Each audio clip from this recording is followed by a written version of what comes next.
Cambuur wil een flitsende startmatch van de tweede helft van de competitie. Maar het kan er in Sittard al je net uit Justerom. Hoewel, dit wel een mooi veromleid kopbaltje is van Martijn Barto. Maar Melvin de Leeuw die zit heeg oer. Het wie net een beste wedstrijd Juster in Sittard. Dit is wel een mooie bal van Sander van der Heijden. Barto, hij speelt voor de lichtblesseerde Mark de Vries, komt in kansrijke positie, maar de spits faalt en het bleef 0-0. Het zou eigenlijk wel een beetje symptomatisch worden voor de jong Juster in Sittard. Hier de lange uittrap van Danny Wintjes, de keeper van Fortuna Sittard. En die zie je dan altijd die spits Harry Golmans. Rare actie van Teloeke, maar het wordt al hier oplost door Drosten, die het ten koste van een corner via de onheil voorkomt. En zo bleef het 0-0. De corner dan van de rechterkant. Teloeke stond voort. De afvallende bal is voor Hoesen. En dan komt er een hectische situatie waarin de routinier van Fortuna Sittard, Fernando Rixen, dit lopje beziekert. De slotfase dan van de eerste helft. Maar een actie aan de rechterkant van Drosten, die wordt onderuit hellen. En dan krijgt Cambuur op slag van rechts nog een vrije trap te nemen. Windjes zet een zaak clear. En dan komt de vrije trap van Ozan Turk.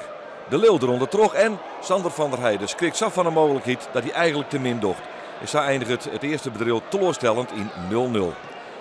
In de tweede helft beziekert Fortuna Sittard wat om die score te dwan. Dit is oud-Cambuur-speler Kevin Diaz. Maar de voorzet, het voortwerken en het schot van voren. Die het heegoer. En zo binnen de kansen, de grote kansen, echt heel minimaal. Hier op een onval van Fortuna Sittard via Juri Schreijen. Zet voor, dan ontstaat er een wat hectische situatie in het strafschopgebied. Wordt nog appelleerd voor een penalty, maneert door een hoorn. En het eindigt al hier met dit schot van Genen. En ook dat treft geen doel. Alfons Arts kan onmogelijk tevreden wezen over zijn ploeg. Ingooi van Diaz op een ei. Het voortwerken is matig. En er is die linkervleugelverdediger weer. Schreijen die denkt, laat ik het eens beziekje, maar een afstandsschot. Maar ook dat treft geen doel. En zo zeggen we wel wat mogelijkheden, maar amper kansen in de wedstrijd. Eindelijk een voorzet van de vleugel van Bob Schepers op invaller Mark de Vries. Maar de kopbal van de routinier gaat 4 uur. En dan viel het wel een beetje onkomen. Deze wedstrijd zal geen winnaar meer krijgen. Het is een typische 0-0 wedstrijd. Hier nog een mogelijkheid van Rixen. Die het echt net bij de bal kan. Likas Hoesen. En dan pakt Teloeke vrij simpel op.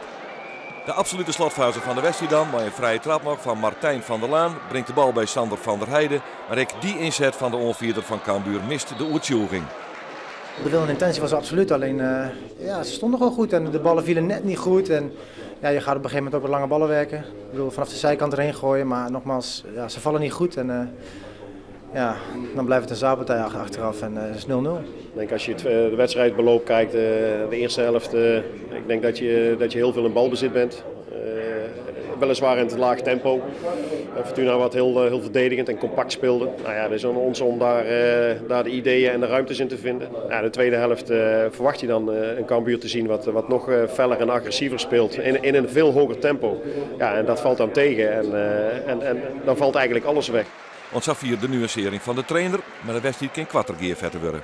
Geen zaadpartij, met weinig kansen en af en toe een afstandsschot.